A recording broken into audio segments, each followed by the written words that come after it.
CIG have opened up the tech preview channel to everybody. It was previously just Ivacati testing all these Vulkan changes, but now anybody can log in and have a go. And so I did some more testing. I can show you some footage as well. We've got some menu stuff, got some GI hints in there, and a comparison between the old version of DLSS, the CNN model, and the new transformer. So let's get cracking. Here is the testing from Lawville. Now, what I will say is that there's not as many tests here as I would like to make this reliable, and there was some wonkiness going on with DX11. For some reason, it was really quite stuttery, as you can see, and I wouldn't necessarily take this as proof that Vulkan is now the best option and we should all be on Vulkan. This is a tech preview test. There'll be a load of logging running, but for some reason, when I did 3 runs of Vulkan and I did 5 runs of DX11, well, it was just quite consistent. DX11 was performing worse, quite significantly worse than Vulkan. This morning I actually did a bit of streaming. I've started streaming a little bit, so keep an eye out on YouTube, but also on Twitch. If you watch people over there, you can come over there and join the stream. But I did a little bit of streaming, and we were looking here at the VRAM usage. Now, you can see just a lot of different testing that I went through, but you can see at 4K, the video RAM usage is pretty massive. And we did also go through some of the settings and fiddle around with things, and it seems like the ones that are most impactful for the amount of VRAM you're using, it's going to be the texture stuff. So you can, on the lowest settings, get the VRAM target kind of under 6 gigabytes, which I assume is what CIG are trying to do. But I was actually doing this testing on my minimum spec system, i5-10400, 1660, and 16 gigabytes of VRAM. And even when I was still on the lowest of settings, still under 6 gigabytes of VRAM in the menu, there was still this kind of message popping up saying I'm running out of VRAM, and it's a 6 gigabyte card. So there's some stuff there, but from low to medium to high to very high to ultra, a huge jump in the amount of VRAM the game is using now. And this is interesting for Squadron 42. This is obviously stuff that's come over from Squadron.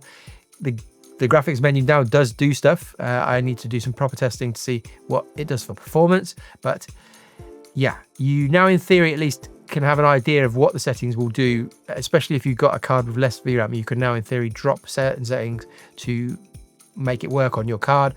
There's questions whether my previous kind of advice that probably going above the 5080, there's not really much point. Well, maybe with some of these changes and some of these settings, we might be pushing the 16 gigabyte VRAM limit of those cards sometime soon. So maybe there's a case for things like 4090s and 5090s, but we'll see. That would be a lot of expensive testing that I don't really want to do, but maybe we're heading in that direction. So we'll see. Keep an eye out for that. Like I said last time, there are now hints that global illumination is on the way. You can see here I'm just going through some of the settings that are there. You can't turn it on. I haven't found any way to kind of get in there and hack and get everything turned on. There's no setting that just turns global illumination on, but the settings are all there, and I would imagine it's a matter of time before we get some sort of tech preview where this stuff is being tested as well. So that's exciting. And then let's quickly look at the new transformer model of DLSS. Now, I have tested it in the past, but now it's actually in this tech preview, it's in Star Citizen. And so what we're looking at here, we've got on the left, 4K very high, just running natively, no upscaling. Next to it, we've got 4K very high, but with performance upscaling with the old DLSS model, CNN model. Now that's upscaling from 1080p. And then next to it is the new transformer model, which is also upscaling from 1080p with performance.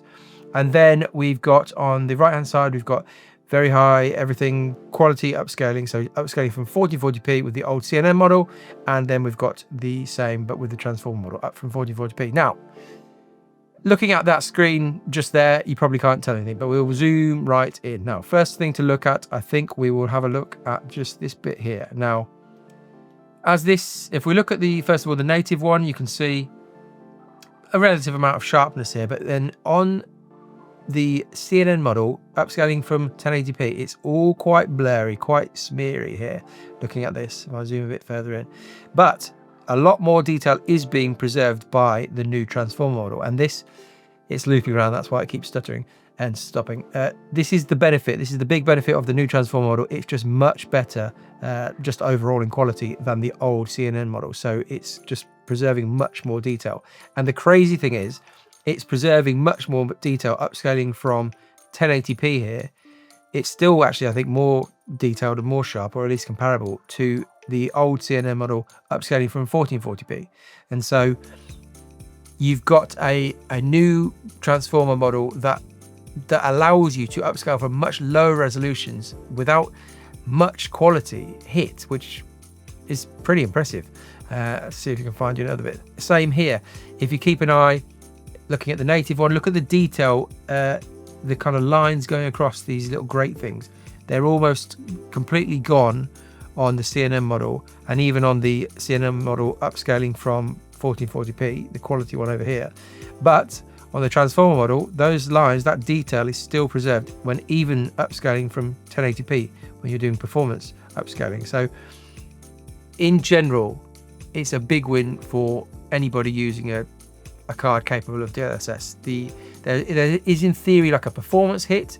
In theory, it supposedly uses less VRAM, although not very much, but it is potentially a heavier hit for your overall potential average. There's a performance hit to the new transformer model, but it really is very detailed. And I think there's questions around these things. They're not perfect, and there's definitely issues around how it deals with fog. The new transformer model potentially looks worse, but looking at this scene here, you can see these kind of beams and whatever, this metal beam stuff. On native is actually quite blurry, but all of the DLSS models kind of sharpen it up, and it's questionable whether that's actually the right thing. Like, is this intentionally in the background, so it should be slightly kind of less in focus, whereas the DLSS models really do clean it up. It's not like just using DLSS is without any drawbacks, but if you are looking to improve your GPU performance and you've got an NVIDIA card capable of it, the new transformer model, I think, just especially looking at this, it's amazing what it can do upscaling from a lower resolution compared to the old CNN model. It really is quite a big upgrade. So there you go, there's a quick look at some of the stuff in this new tech preview, and I've got no real concept of when this stuff will end up in the live version of the game. Part of me thinks, well, I'm just guessing, it could be really soon. They could just whack it across into maybe the 4.4 branch of the game, or it could be the sort of thing where it stays in the tech preview for a while. We do multiple tests, a bit like we did when we were testing all the server mesh and we had multiple tests. What I'd say though is that this tech preview, at least in my experience, was much more stable than the previous ones, and so it does seem as though they're making progress. Still questionable the difference between Vulkan and DX11. It's going to require much more testing, and in different scenarios, I think, as well, different parts of the game. But there you go, a quick update and a quick look at what's happening in the tech preview channel.